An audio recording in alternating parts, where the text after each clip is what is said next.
Welcome to Blizzard Fire. We hope this video helps fire up your solution.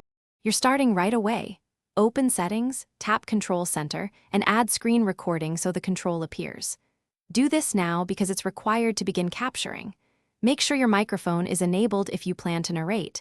That setting affects whether internal audio alone versus external voice is recorded.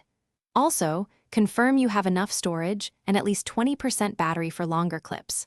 Once done, swipe to the Control Center to begin the live recording step. With Control Center open, press and hold the screen recording icon so you can choose microphone on or off. This matters for voiceover. Tap Start Recording and you'll see a 3-second countdown, which gives you time to arrange your screen.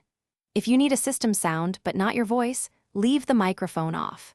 Make sure Do Not Disturb is enabled to prevent notification interruptions. And note the red status bar or bubble indicates active capture while you perform actions. To stop, tap the red status indicator at the top or reopen Control Center and press the screen recording icon.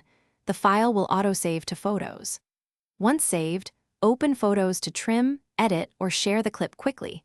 Edits are non-destructive until you overwrite. If you don't see a recording, restart the phone and verify Control Center still contains screen recording, check microphone and photos permissions, and confirm sufficient storage. That single troubleshooting step fixes most capture issues.